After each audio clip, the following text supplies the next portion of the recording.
मेरे चैनल को लाइक करें और सब्सक्राइब। कॉमूद के खंडरात बोहरा मर्दार, बरमूदा, एहराम, मिस्र, रापानुई का जजीरा। जमीन पर इस तरह के कुछ ऐसे पुरस्कार मकामात हैं जिसके मुतालिक आज तक हम ये नहीं जान सके हैं कि इनकी तश्कील और तारीख के पीछे की क्या हकीकत थी और ये क्यों बनाए गए। इस वीडियो में हम एक ऐसे ही पुरस्कार मकाम की बात करेंगे। अल्लाह रब्बुल इज़्ज़त ने नौवीं इंसानी की रजदो हिदायत के लिए कमवाओ बेश 1,25,000 पैगंबर मुख्तलिफ अक़वाम में माबूद फरमाए, जिनका मकसद भटकी हुई इंसानियत को कफर व जुल्म और शिर्क से निकाल कर हक की राह पर गामजन करना था।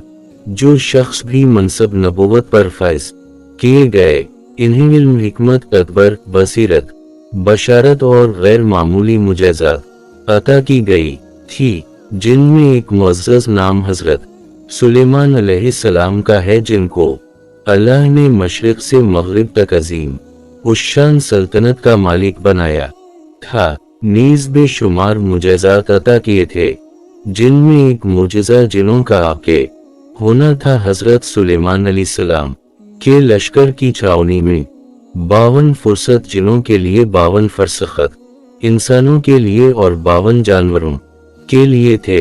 दरअसल जमीन पर इंसानों की आमद से कबल ही अल्लाह ने जन्नतों को मुख्तलिफ जज़ायर और वीरान जगहों पर मकबूज कर दिया था। ये हज़रत सुलेमान इब्न दाऊद अलैहि सलाम के दूर तक कैद में रहे और फिर मईशत इलाही से आज़ादी मिल गई, लिहाजा ये इंसानी बस्तियों में फैलने लगे। लेकिन अल्लाह के जरिया अता की गई कुव्वत और ताकत से हज़रत सुलेमान अलैहिस्सलाम ने इन जिनों को काबू कर ली और दोबारा इन्हीं जजीरों में कैद करवा दिया, जबकि कुछ जन्नतों को अपने ताबे करके उनसे मुख्तलिफ काम लिया करते थे। ये जन्नत आपके लिए महल, नहरी साज व सामान, बहरी जहाज और बड़े बड़े काम सरंजाम दिया करते थे। 2017 ईस्वी के इब्तिदा में मुमलिकत सऊदी अरब की आसार कदीमा की टीम ने शुमाली इलाकों में 300 के करीब कनवों की दरियाफ्त की।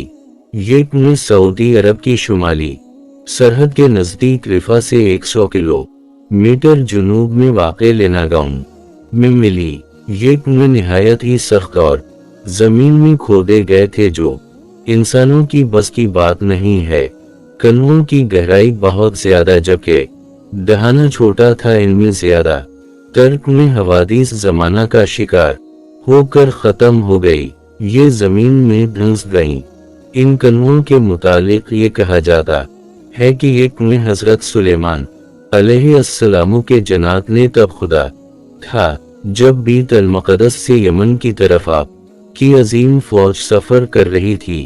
इन्हें लेना के इलाकों में प्यास लगी और वहां पड़ाव डाला, लिहाजा आपके हुक्म से उन जन्नतों ने वहां पथरीले जमीन पर कुएं खोदे, जिससे आपकी फौज सैराब हो गई। और बाद में जब भी उन इलाकों से आपकी फौज गुजरती तो उनको से अपनी प्यास बजाती थी। इन कनवों का जिक्र कदीम मोरिश इस्माइल इब्न अबू सआद अल-सुकूनी ने याकूब अल-हमूदी की मौजमुल बलीदान के हवाले से अपनी किताब में जिक्र किया है। ये कुएं इतनी गहरी हैं कि आज भी उनमें पानी मौजूद है और पीने के लिए मुनासिब भी है। लेना के इस इलाके में इमारत, कदीम महल और खंडरात के बाक़ियात भी मिलते हैं, जो हज़रत सुलेमान अलैहिस्सलाम के अजीम सल्तनत की गवाही देती हैं। रिवायतों में आता है कि हुदूद परिंदा हज़रत सुलेमान अलैहिस्सलाम के लिए पानी की निशानदही करता था। जब आप जंगलात में होते तो हुदूद को जमीन के अंदर का पानी इस तरह दिखाई देता जिस तरह इंसान को जमीन पर पड़ी हुई चीजें दिखाई देती हैं। लिहाजा हुदूद पानी की निशानदही कर देता और सुलेमान अलैहिस्सलाम जन्नत को हुक्म देते तो वो इस जगह को खोद देते, वहां से पानी फूट पड़ता। अल्लाह ताला में आखिरत की तौफीक अता फरमाए और हमारे ईमान को मजबूत करे। आमीन सम आमीन।